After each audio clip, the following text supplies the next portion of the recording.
Welcome to FRL Media Group, and we're here at DSEI up in London, and this is a truly international event here.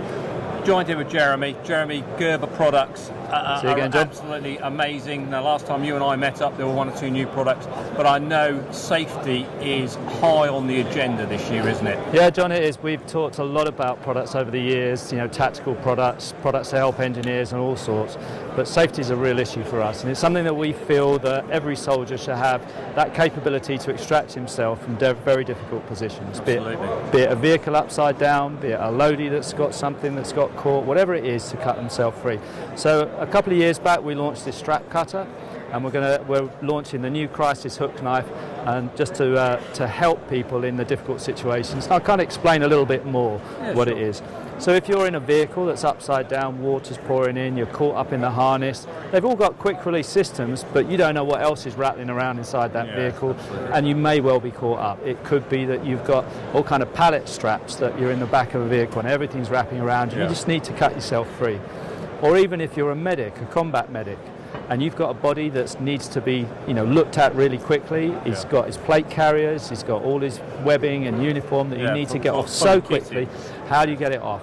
A lot of the guys are using medical scissors. It's taken an age to cut them off. They're not really got the tools to do the job properly. So let me show you how easy it is to cut things off with here. This is the standard strap cutter, which again for personal use, held on your molly, easy to get to pull out, and there you have it there. Hold that in your hands, John. Okay. What are we doing? Is this just hold it just like that. That locks it in place. It has a glass break on the back. This is the crisis hook knife with its bigger brother that we're launching just here. Oh yeah. So you've got a bigger one if you're more likely to be using it more often. So as I said, a combat medic, this would be ideal for somebody in the team to have this if they do need to get uniforms or webbing off quickly. Friction lock sheath, they both have the same. There's nothing to unstrap, nothing to unhook. It's ready to go straight away.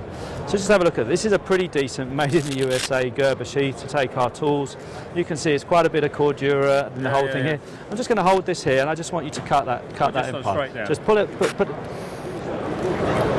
pretty good, isn't it? You know, we've gone through the webbing, we've gone through the cordura, the ballistic nylon, the piping around the edge. Have another go. Let's do 2 of it. Let's just. To be honest with you, if I hadn't, well, seeing's believing there. If I hadn't have just done that, and you and I stood here talking and say, yeah, you can cut this strap, that is like going through butter. That is amazing. So that's why a lot of the harness manufacturers are saying, okay, well, we need to have something connected to our harness. Look, come on, let's just get a close up on the camera there. I mean, look what we've just gone through, and it has just, well, effortless. The problem is the guys with the harness manufacturers are putting these onto their harnesses just in case, but the guys are so pleased with them, they're pinching them. So there's only a few guys have got them, you know, whereas in reality everyone should have one. Oh, that is, having now seen that, that's a piece of equipment that would be number 1 on my list. Fantastic. It's a good piece of kit, isn't it? Fantastic. So we move ourselves a little bit, we're going to move away from safety and we're going to look at maintenance a little bit here. And the new CSW tool, which is just launched at this show, first time I saw it was yesterday. Oh, right. Specifically for a dual weapons platform, the GPMG or the Mini-Me. We've done the weapons tool, the Effect, which was designed for an AR-15 platform. Now we're doing the one for the Mini-Me and the GPMG. Yes. So basically you've got your 7.62 and 5.56 carbon scrapers and your pin punches, and tucked away inside the tool you have for the pistons, the carbon scrapers for the pistons, and all the necessary tools that you need, a little scraper in there as well, to do field maintenance or to do even service maintenance of those weapons. Field maintenance, We've shown this to a few armourers and they want it straight away. They just look, get me one to trial, we need it straight away. Brand new tool. And this is literally hot off the press. I didn't even know it was ready for us to see. I knew it was in the pipeline, but I had no idea it was even ready. So this is going out on test, and we'll be going to get some test reports through sort of fairly quickly. Yeah, the guys that I've got an armourer who says he's got 72 GPMGs that he needs to maintain. He'll be getting this fairly shortly, probably sometime next week, and then we'll be able to get some field tests back on that one. Looking forward to that. Great product, nice size as well, isn't it? Lightweight too. Yeah. Taking some of the features of that, we're in the middle of also launching the 600 ST, And the 600 ST has also some basic field maintenance products. So here we have the hard sight adjuster, any AR-15, M4 type platform. You have the hard sight adjuster, you have the small screw, which is the pin size. We have a little carbon scraper in the back here for the gas port cleaner. Not a full service tool, no, but pretty much covering all.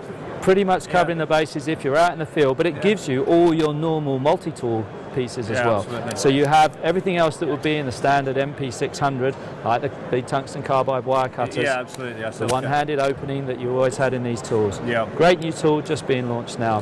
Perfect for the guys that are out there. That's nice, isn't it? Calibration down through the side really is. Yeah, that's a magnificent tool for the bags, isn't it? So next we're going to move on to our downrange Tomahawk. Yep. Now Tomahawk, you think of Indians, you think of fighting, etc. But actually this is a breaching tool. Right. A lot of guys, particularly with urban warfare, they will be carrying a breaching kit.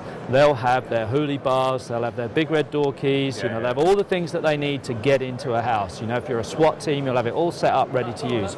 But if you're a mobile team or you're into a large building, you may well find yourself blocked by a doorway.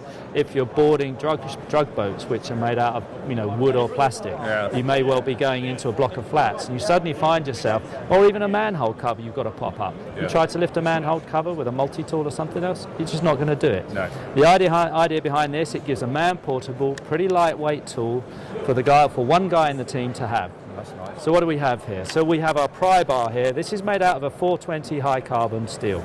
It's really tough. You can drive a Humvee over this and it's not going to bend.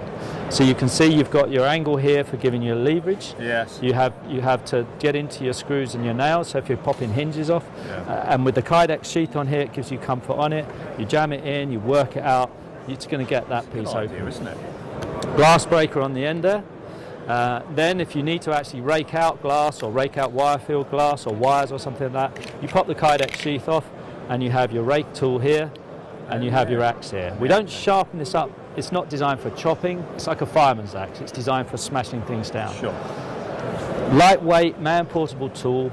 Ideal if you've got a little blockage to get the team going through, you've got that there for you. That works really well, and in actual fact, it's quite a nice size, isn't it? Because you can sort of see it being strapped. It'll be on the back of the guy. Yeah, it'll be strapped on one guy's back, and that'll be it, ready to go. Great tool, brand new here at the show, just launching it for this year, and we hope to get those out in service, certainly to some of the specialist teams soon. Well, I happen to know before we came on camera, you were talking to one or two of the guys. That's really caught their eye, that piece, hasn't it? Well, we're giving them away at the show. We're giving you a little competition, fill in your name and email address, and one each day is going out. We've had a lot of interest in that product. Yeah, nice. Huge interest. It's a nice piece.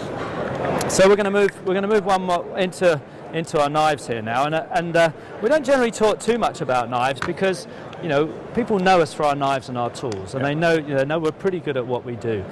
But quite key for us this year, there is a recognition that both in military worlds, bushcraft worlds, that a knife is one of the most important things you can have with you. Yeah, sure. Not necessarily a close quarter battle knife, not necessarily something just to use when you're up close and personal, which the times that's going to happen for most military guys is almost non-existent. Sure.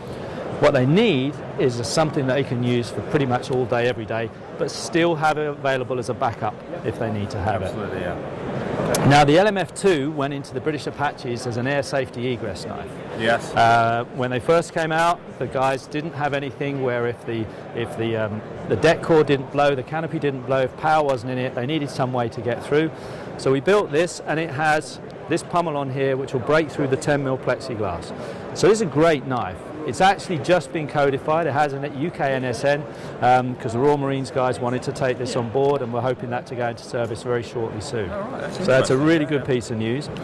Good knife, fairly heavy, but it does everything that you need. Sharpener built into it, friction lock sheath, really beautifully shaped handle, lashing points if you need to turn it into a spear, all kinds of different things. So it'll do pretty much everything you need. We've had a lot of great reports from this. And the reason I'm showing you that is because I want to show you two new knives. Oh, right, so that have one or two developments. Exactly, they've come from that. Great knife, pretty heavy. Yeah. It's a heavy duty puppy. We've asked to look at some lightweight versions. So what we did, we came out with, just move that to one side, the Prodigy, which is its baby brother. Oh we yeah, go. just slightly smaller in proportion. Slightly smaller, same concept. So we've got the same type of sheath. So it's quiet. It's not going to it's not going to rattle too much or make too much noise. You can mount it, multi-mounting points on there. Friction lock sheath, same but different. Yeah, same. Lightweight, small, very tough, very strong knife. That's very nice, isn't it? Still you can see where good. they've changed one or two of the, Yep. the key points, but still does an You've excellent still job got the of work, breaker doesn't on it? there, Yes. which can also be used as a lanyard ring. Yeah. Still putting the good shape in there. Still the fat blade there, so it's not going to snap. Yes. Use it for prying and digging and all sorts of Yes. things like that. It's a great knife. You know, it takes the best of all of our bushcraft and survival features that we put into knives. We blend it with some of our Just tactical slightly features. smaller, isn't it? Yeah, It's just I a do little like lighter that. weight. Yeah, I do like that. And then this has come to us through our combat folder, which we have. We have a folding knife, Oh, and we right. were asked also to look at a fixed blade version of it. Yep. And the American military asked us to look to that. Again, lightweight, very nicely shaped handle, tanto blade, full tang all the way through. Yeah, full tang. Now this is similar lines, but when you start to look at it, technically a lot Technically, different. very different kind of knife. Yeah. Now, this you'd probably be digging the garden if you know. It's that kind of use it for everything. Yeah. This is a little bit more similar to a CQB knife, Yeah. but it's also strong enough and tough enough to use for levering open tins and the kind of things that you shouldn't use it for, but you probably will do. Absolutely. That's rather nice, that, isn't it? And that finally takes us on to our last very interesting little toy. Notice this little gadget. Okay, this pen was built to write on the waterproof pads that a lot of the guys have these days. So you've Yeah. got this waterproof material that nothing will write on. This will write on that. If you're doing a vehicle stop, so this is for law enforcement or military guys that are doing a vehicle stop. Doing a vehicle stop, you're making notes, taking notes down. You suddenly find yourself needing to get into the window, to break the window to get the guy out. Oh, yeah. You have a little window punch on there, smash, the guy's on his way out. Nicely designed, good grips on it. It's a good piece of kit. That's nice. For a secondary purpose. Yeah, very. Yeah, that is an ideal applicant. Well, it's quite amazing, really, isn't it? That's so slim, but It's just a really nice piece of kit. yeah, yeah, very nice indeed. And when was this brought out? This has come out of the show. All new at the show here. Yeah. Well, again, we've said it time and time again. The research and development department must be extremely busy all year round time. because you guys just it's a development. It's a development. You listen to what people in the field are saying, and then all of a sudden, you guys have produced it. Well, it's exactly that point. You listen to the guys in the field. You know, you'll get an awful lot of opinions, but if you have enough opinions, those threads of really important things will come out. So we spend a lot of time in military bases in the US and other places where we will speak to the guys and we'll say, what are the problems that you have? Yes. What are the tools that you're using? What are you missing? What do we can do to help? What would if you had your best wish? You get all of those together, you collate them together, and of course there's going to be some of those that there's a lot more saying the same things. That's the best thing to do. Yeah, absolutely. Jeremy, always a pleasure. Thanks for showing us again. Thanks. Wonderful range of products. Thank you. Excellent. Thanks, John.